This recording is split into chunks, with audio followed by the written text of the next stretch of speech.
Everybody, Tim Kawakami here for the North and South podcast with the LA Times Dylan Hernandez. This is a breaking news podcast, Dylan. I'm not sure you're aware of this. We are recording this on Thursday morning, just minutes after news broke from ESPN's Adrian Wojnarowski that the Warriors and Steph Curry had agreed to a one-year extension. He is signed for 2 more years. They're adding a third, so this would be he signed for this year, 24-25. 25-26, and this will be for 26-27 for the max, like $62.6 million. It's a lot of money, but there were some questions over where he felt the direction of the team, and it's out in the distance. It is obviously very good news for Warriors fans, good news for the Warriors. Dylan asked me some questions about this one. This is an interesting. We're all kind of soaking this in. I had kind of been anticipating this if Curry wanted to do it, and him doing it in a pretty significant symbolic gesture, at least.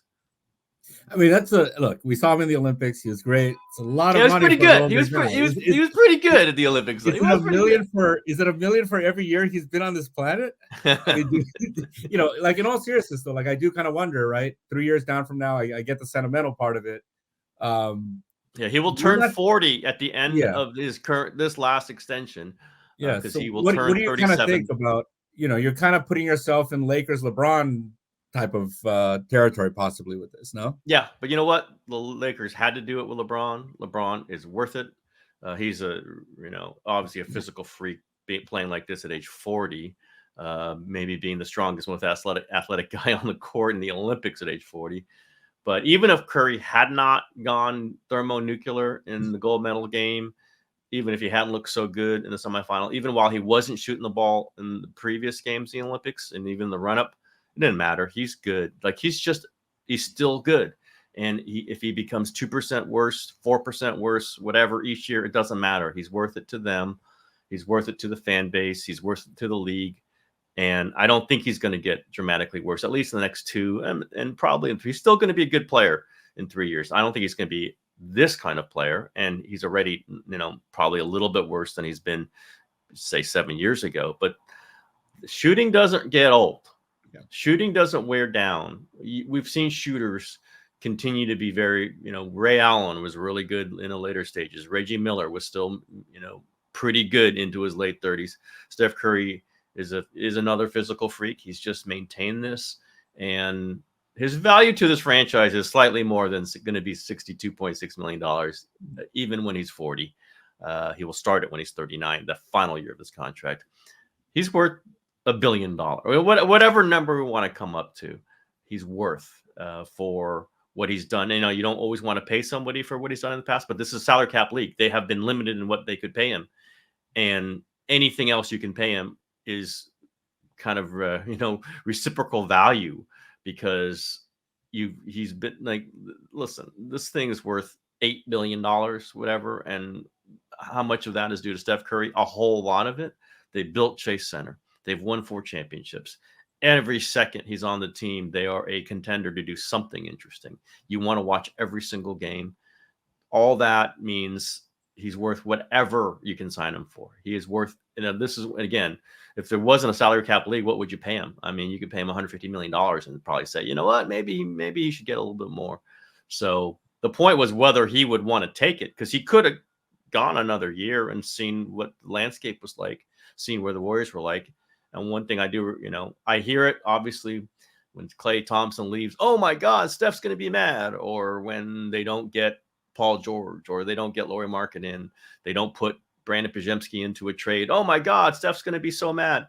He's in on these discussions. It doesn't mean that he approves every single thing that happens, but he's in. He gets to hear the reasoning. He gets to hear how hard they tried. He literally met with Paul George or talked to him. I think he met with him, he and Draymond.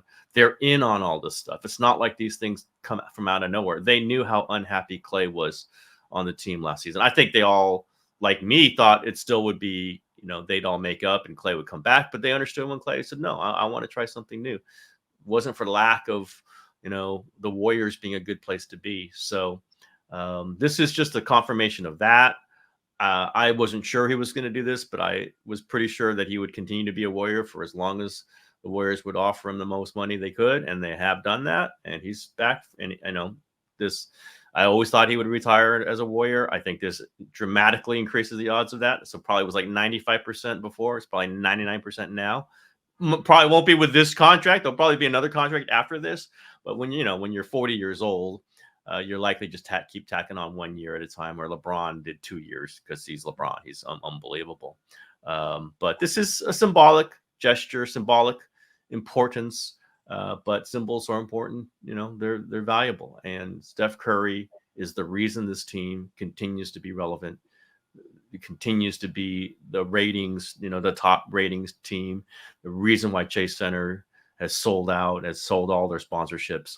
And you put all those things together. This is just an important moment for the Warriors. If not a shocking moment, at least an important one. Dylan Hernandez, if the Warriors didn't have Steph Curry, what's their value? Are you watching those games? Just to see Brandon Pajemski and Trace Jackson-Davis go off, isn't that worth a lot of ratings? Yeah, no, of course not, right? I mean, he's made this franchise kind of what it is, and for that reason, I guess, right, that these types of symbolic gestures I do think are important, because at some point down the road, there's going to be the next guy, right? And you do kind of want to set that thing for, hey, this is the way this organization treats superstars, right? And that's kind of one thing I do think the Lakers have had going for them over the years, and being able to kind of, LeBron being I guess for Anthony Davis being the most recent one, is that, hey, this is the way we treat our superstars. This is the way we help them kind of transition into their next phases of life and stuff. And so, yeah, no, I think from that standpoint, it's kind of a win all around, right? I don't think anyone here is really going to look at this and be like, why they do that? What the hell? Come on now. I think it is also an indication that he is positive about the future of this team. I do think at times he's like, well, are we going to be competitive? And if they had not done anything, let's say Klay Thompson and Chris Paul go and they don't add anybody, I think that would have been at least raise a slight alarm to Steph. If they had not signed Draymond last summer when he became a free agent, that would have been very difficult for Steph.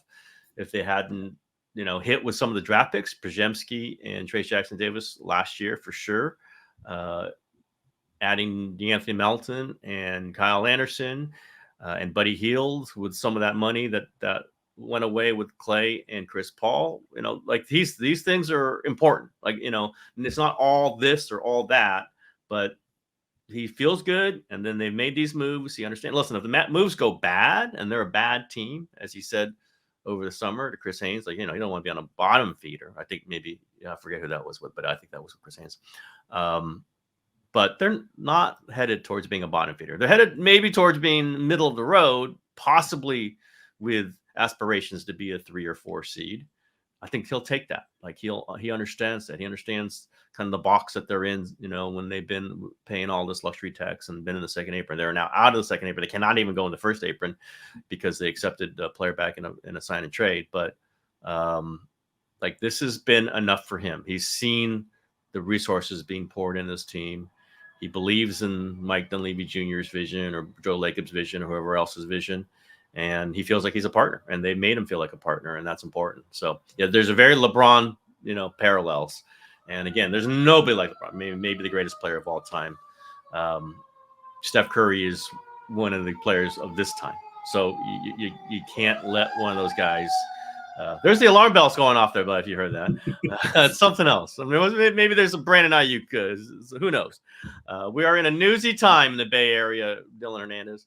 But this is just kind of a double acknowledgement on both sides. And the Warriors had to make this move, and that Steph Curry feels comfortable about doing it after playing. Listen, you could see, maybe, oh, look at this incredible. I played this. I'm taking these shots, and Kevin Durant and LeBron James and Drew Holiday and Anthony Davis are all watching me. I could just go off and do whatever I want to now. And he could have, but that's not who Steph Curry is.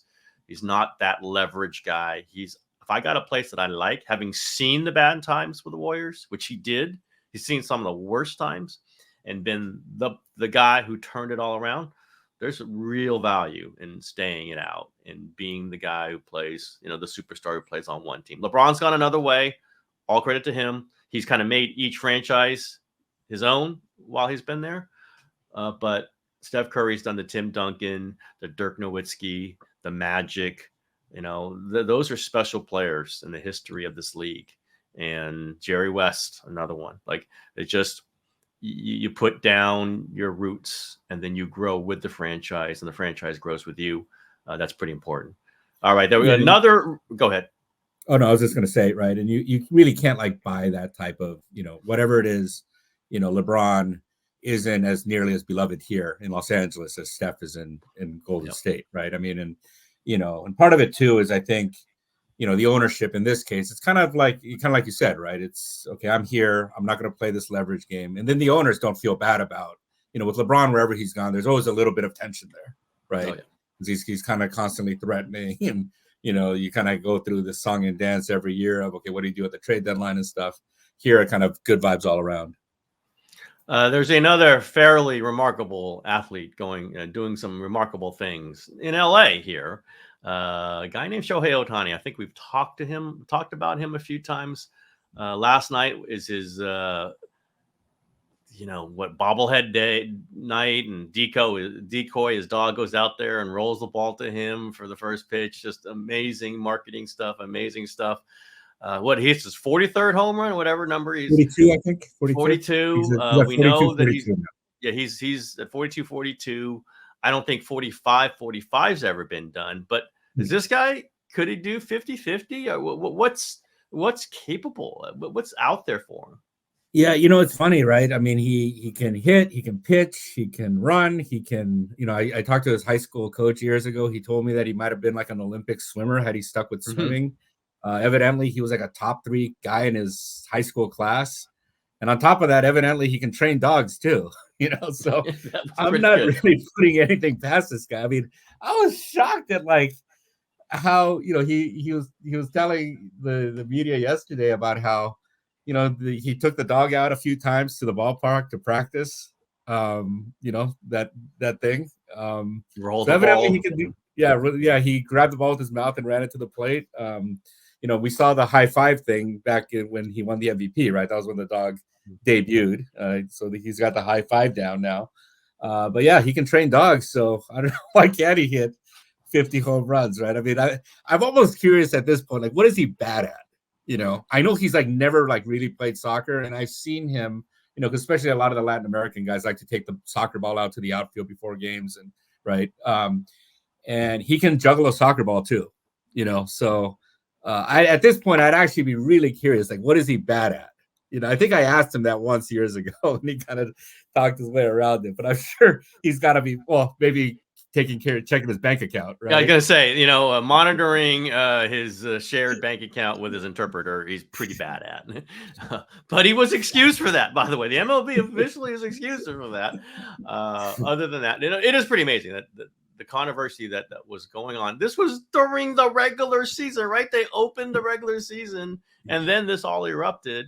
Obviously, it was in Asia. There's a little time difference when he came back, but this was all happened. His best friend, his tie in America, all this happens, stealing money, whatever.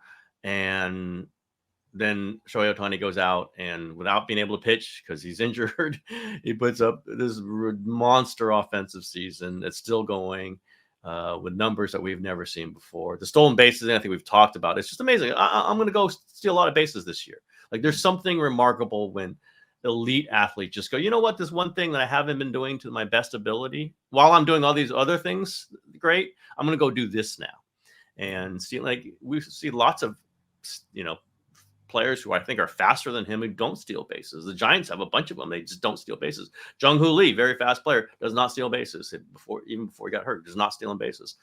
And Ohtani has the quickness, the agility, whatever, to be able to steal 42, 43, possibly 50 bases.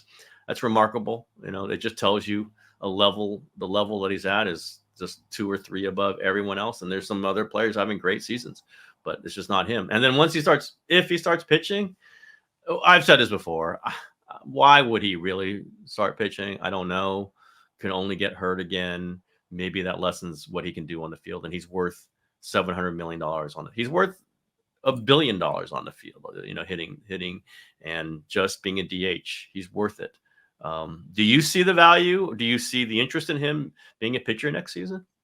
Well, I think he's going to demand it, right? And I think from the time that he's come here, I mean, one of the reasons I think he went to the Angels to begin with was because he knew that that was a franchise that, basically had no legs to stand on. They had to listen to him, right? They were going to give him the opportunity to do both, and I think really he's kind of driven again by this thing to do things that other people haven't done before. I think I get the argument that he should just hit. I mean, I was certainly there after his first Tommy John, now that said, coming back, and again, like the stolen base thing kind of illustrates that, right? It's just kind of when he puts his kind of mind to something, how he can just do things. And, now you do kind of wonder, right? I mean, how is he going to come back? We've seen Walker Buehler struggle coming off his second Tommy John, and Walker Buehler was Mr. Game 163, right? Walker Buehler was Game 1 starter in big playoff series. Walker Buehler pitched in Game 7 of the NLCS to get him into the World Series. So we're not talking about somebody who's mentally weak here, and he's had struggle coming back from this. Yet, that said, like when you look at Ohtani and just kind of the way he's kind of able to perform, he brought up again, like the interpreter stuff at the beginning of the year. I mean, he's kind of hitting like as if nothing's kind of wrong, and what's kind of crazy about this too, right? It's just a few weeks ago, I just remember we were talking to Dave Roberts about like Ohtani like slumping. Here he is on pace for 45, 50, 50. And it's kind of like, yeah, he's a little bit off right now, right? And, what is kind of cool seeing is finally that his performance, it's happening in games that matter. For so many years in Anaheim, and by this point of the year, they'd be done. And it kind of you had this feeling of like some guy, watching like Sisyphus almost, right? Pushing the rock up the hill and kind of seeing it go down the other side. And, this month, it was a brutal schedule. I'm pretty sure after they played Oakland at the beginning of the month, they only saw teams with winning records. I think they're 16-8 this month.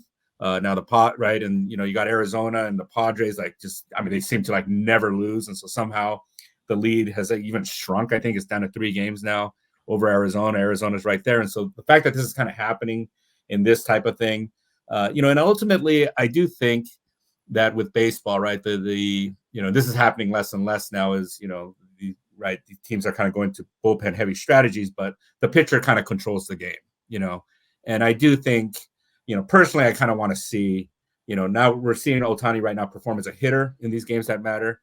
I would love to kind of see him, in a pennant race, taking the mound in games that matter, right? Going out for a Game 1 of a playoff series, going out in like a crucial Game 7, pitching in games like that. 50-50-20. I know wins don't matter, but I can't think of another zero there. But can you imagine like 50-50, 250 strikeouts like that? Okay. And you've now convinced me that he might try to go for this. You think he's going to get 50-50 this year? What, like 28 games left, whatever it is? Is he going to get 50-50? I think the Freddie Freeman thing, I do wonder about that one, right? So Freddie Freeman's missed the last couple of games. He's got a fractured finger. When all 3 guys are kind of in there and then you add kind of Teoscar Hernandez, it's kind of like, okay, how am I going to, you're an opposing pitcher. It's like, how am I going to get through this? Now that said, I mean, he's still, the last couple home runs he's hit, those were not good pitches to hit. And he was like, right? He's like flipping them out there. He's like, yeah, you know what? Oh, okay, let me hit a home run here. Yeah, I spoke the other day to Luis Cruz, who's a former Dodgers infielder who went out to play in Japan for a few years. So he saw Ohtani when Ohtani was really young. And his thing, the 40th home run that he hit, right? So they brought in a lefty to face the guy before him. I think it was Muncy. Muncy gets walked on like 5 pitches. The guy's obviously not commanding. And Cruz is saying, at that point, like most guys, you're thinking in fastball inside, right? The guy's going to have to throw something over the plate, given how much he's missed. And he hits a slider like low and away, right? And he just happens to be, the courage even to just swing at that, just because, you pop that up in the infield on the first pitch, you're going to look like an idiot, And not only did he make contact, but the fact that he's like strong enough to yank that thing out of the ballpark. So we're just seeing things right now, I wouldn't quite, I mean, obviously we saw Barry Bonds. That was a whole different level of excellence, but this one's kind of in a different way, right? This is, he's not as kind of automatic, I would say, as Bonds feels, but this guy's kind of more likely to do something that you kind of, okay, well, right, pitches like that Bonds wouldn't even swing at. In some way, this is kind of more of a spontaneous type of, oh my God, that just happened type deal. Yep. Okay. Listen, enough of that guy. I want to get to another huge news story. Look at me switching these headlines. I'm very impressed with myself. First time I've I ever am been asked. impressed with you, man. I've always said that you're the tech wizard. Because I'm sure You not. show me how to do it. I usually can figure it out. I might blow it somewhere in the middle of it, but I usually can figure it out. I've been dealing with a Brandon Aiyuk thing. Obviously, yesterday was this dramatic day where Kyle Shanahan and John Lynch have pressers and say like he's expected to practice. Like doctors have checked him out. This basically saying the holding is over. Either he practices or essentially they might start disciplining him. I think they are going to discipline him. And 20 minutes later, we go to practice. He's not practicing. It's just very dramatic. Obviously, a big showdown in these next few days. As someone who's not covering it, is not immersed in it, I'm curious, Dylan, like what would your questions to me be about what's going on with Aiyuk? Yeah, this just kind of looks like mutual destruction here, right? I mean, this is not what you want for I can't imagine a guy this side wants to be in this situation right now.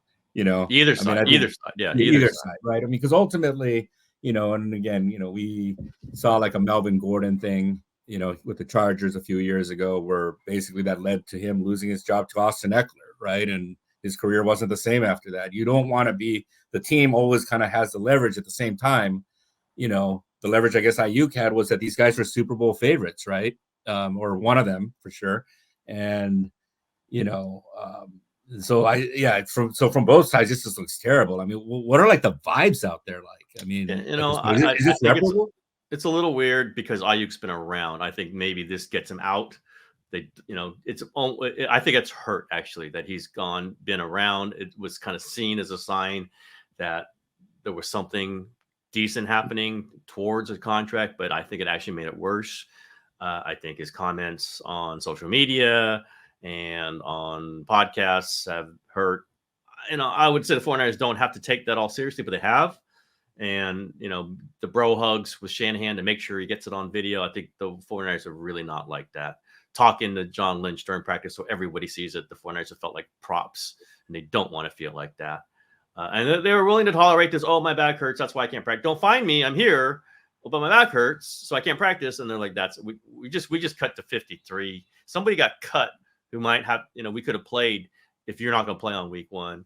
I've been critical of the way they've handled this. I think a smart franchise does not get all the way to this point. You figure out if this guy's going to be unable, if you can't sign him, figure that out in April. That's what the Eagles do. That's what other teams do. They didn't do it. Okay, they're here.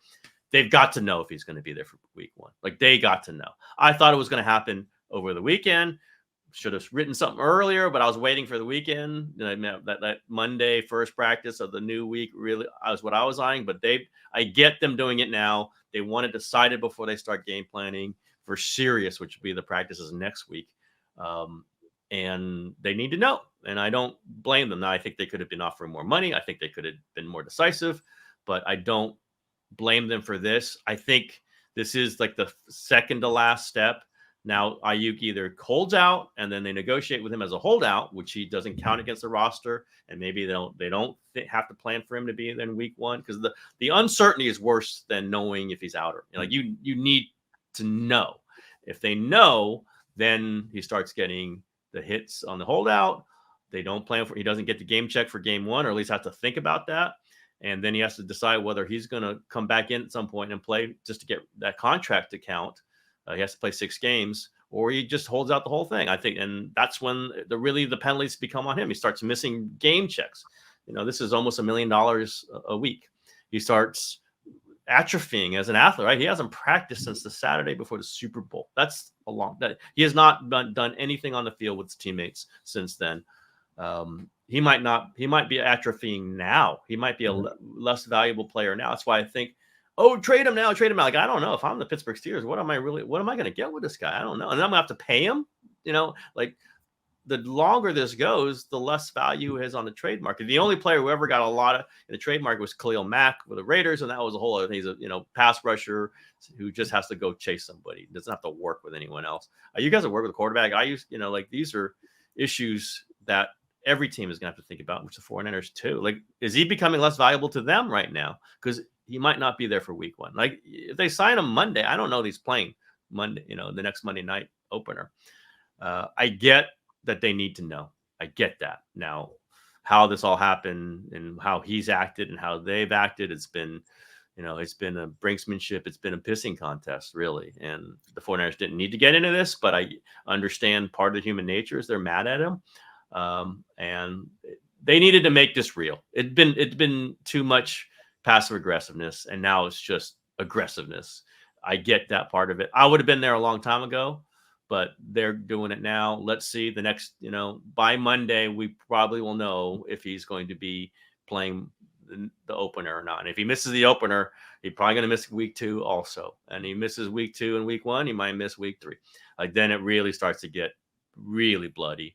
As I said, like, it's not a breakthrough. It's more like a breakup. And it feels, again, it could be settled, should be settled. I don't think they're that far off on the money terms. I think it's more principle than anything else. Literally, will they guarantee the 4th year or not? Nobody gets that 4th year guaranteed.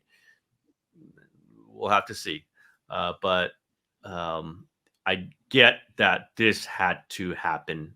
This moment had to come. And now we see, the mutually assured destruction. Like, this is how the nuclear wars are stopped. Let's see if this is how this one is stopped also. It's been bizarre. Do you get a sense at all for how this is playing with, like, the other players? Again, going back to kind of the Melvin Gordon situation, he was a really well-liked guy. Yeah. I think the other players kind of understood. Okay, you always understood. All that players stuff. Always understand negotiations. I think they expected it to be done now. Like, even Deebo Samuel, his best friend on the team, who has gone through his own contractual stuff, said, like, he's coming in. Now, they're not going to say what day, when's too late, when's not. But he starts missing games. They're always going to understand. Business is business. I understand when writers have stuff because I'm a writer. I'm going to understand that. Players understand. And they don't want players to be pissed at them when they have their own negotiations. Like, they get that. It's their livelihood. It's their career. It's their potential to be hurt. It's all these things. Then you start getting, I think they just assumed in this window, like they are assuming for Trent Williams, another one who's out. But even Shanahan and Lynch remain optimistic. And again, Trent Williams is the one who stayed out. Like, he's nothing, no videos of him bro hugging Kyle Shanahan, no social media. Brandon Aiyuk has taken the other side. He's been all over social media with his passive aggressive stuff. He's done the video stuff. He's been around, and I think that's made it worse.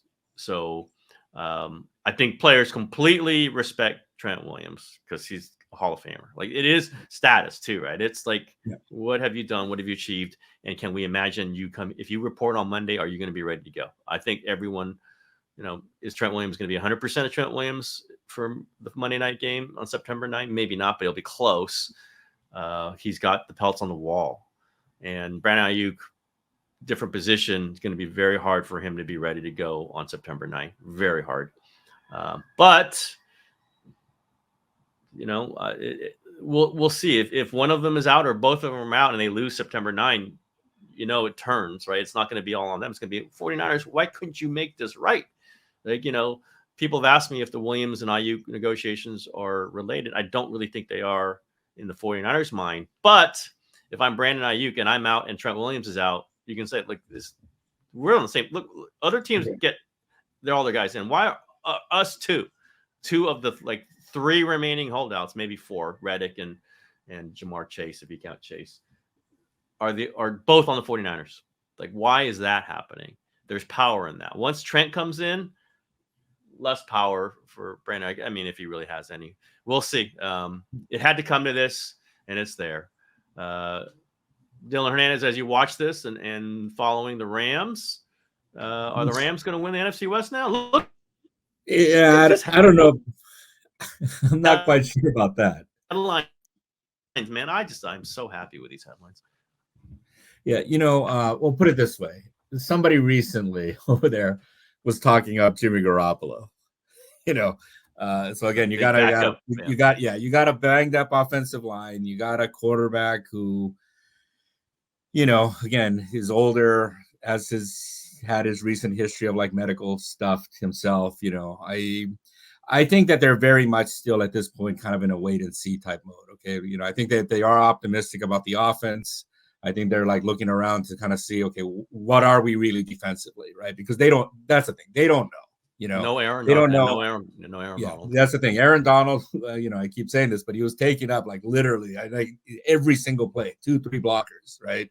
And a lot of times guys have straight shots at the quarterback. That's not going to be the same thing this year, And so I think that they're optimistic that they can be pretty good offensively. But again, I think, when somebody starts talking off the backup quarterback to you do it does kind of make you think like, okay, well, how do you guys really think this is going to turn out? Right. So, yeah, I don't know. I just think the Niners probably just have too much at this point still. I mean, I'm assuming they get at least Trent Williams back in. I assume that will, happen. And again, just the Rams, so much of it's just going to be on how it comes down on the defensive side of the football. And that to me is just a huge, huge question mark. And Garoppolo suspended for the start of the season, correct? He is. Yes. Yeah. 6 games, right? Yeah. So I think they think Stafford can get through like the first few games. At least. So is it Stetson Bennett? Who's the third? Who's the quarterback? Yes, it's Stetson. Yeah, it's Stetson Bennett. So that's pretty good. Yeah. I dare you to name the 49ers third string quarterback, by the way, Dylan. No idea. Yeah, you cannot. No idea. I hear you checked in on the other football team in LA, and one that I have some amount of fondness for. How'd that go? Yeah, it's interesting. Like the feeling that I got, right, talking to the players was that, how when you ask players about their coach, they it's almost like they're kind of following a script, And the picture that's popping into my mind right now is just kind of Khalil Mack just kind of laughing.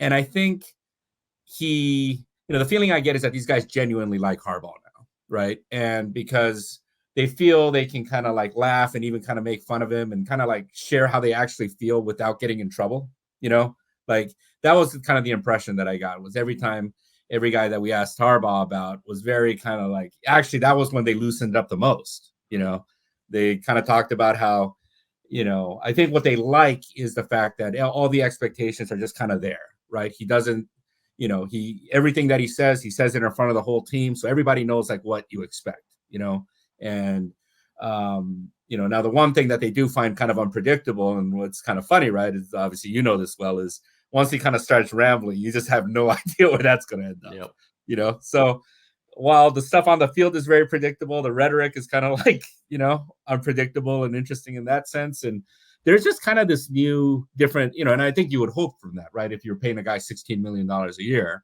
But, I mean, it is, part of it is they are in this new facility. But, with the Chargers, there was always kind of this feeling of like impending doom just kind of lurking in the background, right? And Harbaugh, through kind of the force of his, and it was so much so, right? I mean, that when Brandon Staley first came to town, like he went out of his way to kind of address this, right? This like curse, whatever. Let's talk about. I thought was a mistake. Which I thought was a mistake. Which I thought was a mistake.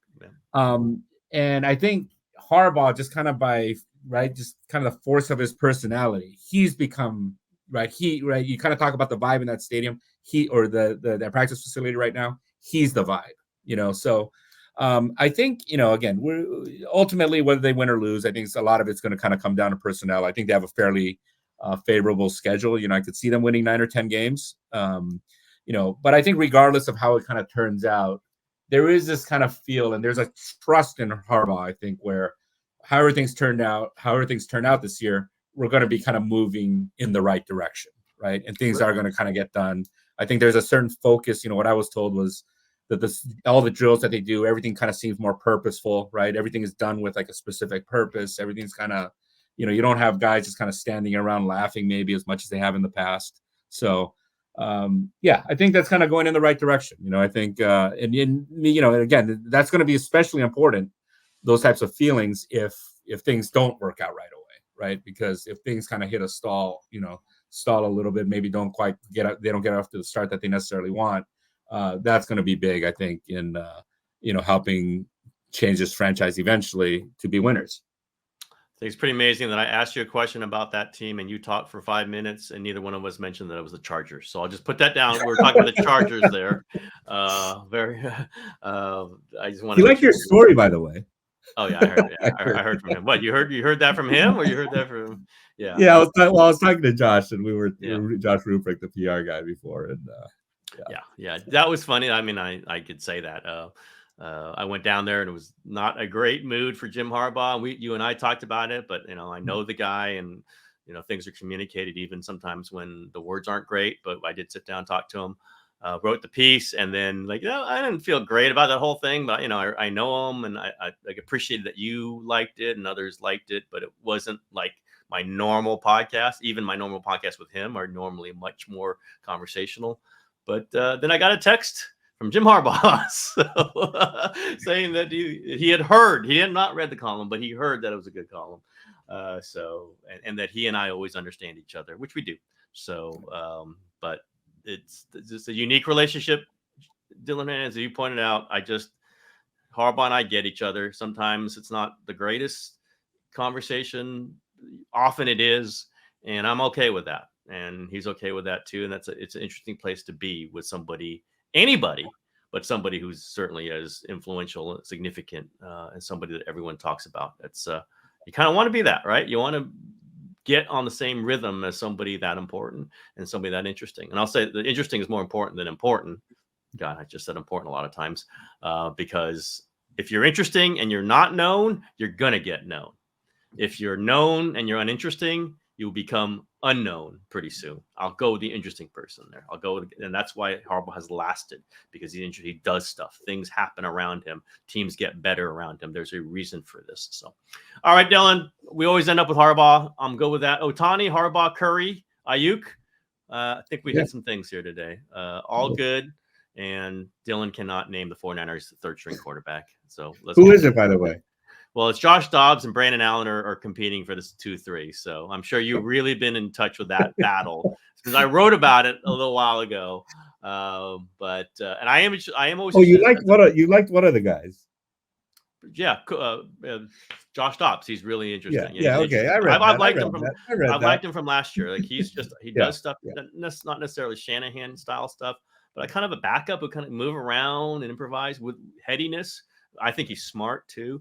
I like him. It might be Brandon Allen to start, but I like Josh Dobbs a lot. I liked him from last year when he was on the Cardinals and Vikings. I just think he does stuff, and I think other players like that. Like, if you're going to get a backup quarterback, make him be a veteran who's kind of had to fight his way through and kind of does stuff and not dumb stuff, does smart stuff. I kind of like that.